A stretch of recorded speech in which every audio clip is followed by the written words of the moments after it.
everybody, it's Blake here with Gorilla Zen Fitness. Today I wanted to make a video about inflammation because this is always a hot topic in the health and wellness industry, and I think there's a lot of misinformation out there on it, or at least aspects of it that have not been covered thoroughly enough. Before I go deeper, I'm going to classify inflammation as two different types.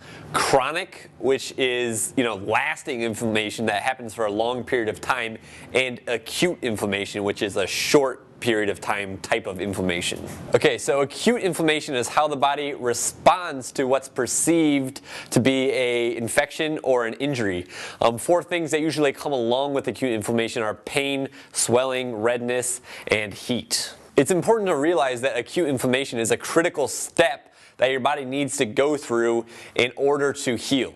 And acute inflammation can actually be broken down into three different stages. The first stage of acute inflammation basically makes the body really painful. Your body sends a lot of inflammatory immunochemicals to the area to clear out dead tissue. If you tore something, it'll clear out that dead tissue and attract new fluid to the area called plasma from your blood. Stage 2 of acute inflammation is also known as the proliferative phase of acute inflammation, and basically this takes place after all the dead debris has been cleared out during stage 1. So in stage 2, your body sends new cells to the area, specifically some things called fibroblasts, which actually lay down new cells, and that's how your tissues repair and regenerate themselves. The final stage of acute inflammation is stage 3, and basically in this phase, the debris has also already been cleared out, the new tissue has already been laid down. In phase 3, which is also known as the remodeling phase, the tissues that are laid down are kind of converted into more malleable, stronger tissues. Bone healing, bone inflammation is a little bit different than what I just described, but it's really very similar.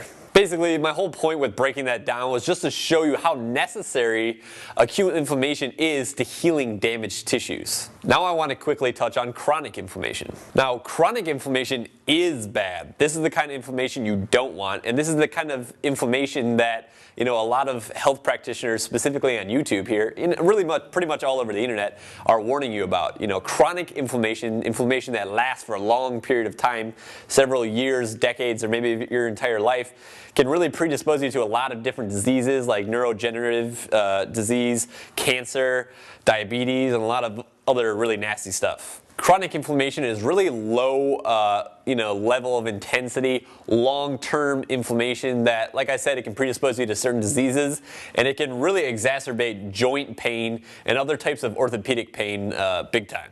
Okay, so now that you know the difference between chronic inflammation and acute inflammation, as well as the different stages of acute inflammation, I'm ready to talk to you about some more stuff. My issue with a lot of people that have made videos about inflammation, written articles about it, is they make no distinction between acute inflammation and chronic inflammation. So yes, chronic inflammation is bad, but acute inflammation is needed to actually heal your tissues. In fact, some people will strategically use inflammation to produce some sort of desired effect. I made a video about this before, but some doctors, sports medicine doctors usually, use this treatment called prolotherapy, which is short for proliferation therapy.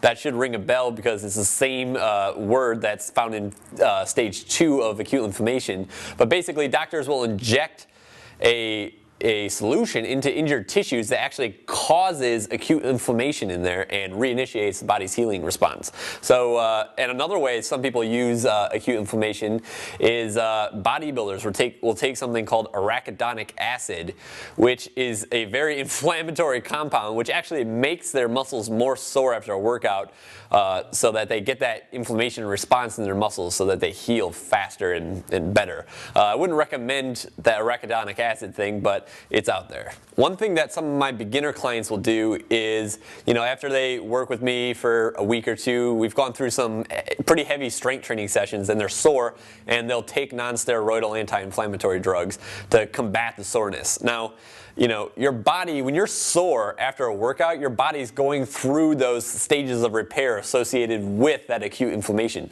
So if you're combating that with non-steroidal anti-inflammatory drugs like ibuprofen, or even things like heavy doses of fish oil and turmeric and other herbs that are anti-inflammatory, you could actually be slowing down your healing process. With all that being said, you should definitely, not try to induce inflammation in your body long term, because that would be chronic inflammation. You always want to be cognizant of your inflammation in your body. If you're eating a lot of meat and you constantly have joint pain and things like that, it might be time to adopt a plant-based diet, or at least a diet that has a lot of anti-inflammatory herbs like turmeric, ginger, fish oil, things like that. But really just don't combat soreness from a workout with anti-inflammatories. It's just not a good idea. I really hope this video helped you out. If you liked it, then please subscribe to my YouTube channel over here. And if you haven't yet, check out my Facebook page as well. I'll include a link in the description down below. Lastly, we're really close to the end of 2014 here, and I'm going to be having a big sale on my coaching services during the new year here. So January 1st through the 7th, I will be offering a sale on coaching. I'm going to make a video in the next couple of days here and post that in case you're interested. But it's great for those of you that have been watching the channel and have found my advice to be helpful. It's great for those kind of people that are looking for more guidance, something a little bit more specific for you. Other than that, thanks for watching as always, and I'll see you next time.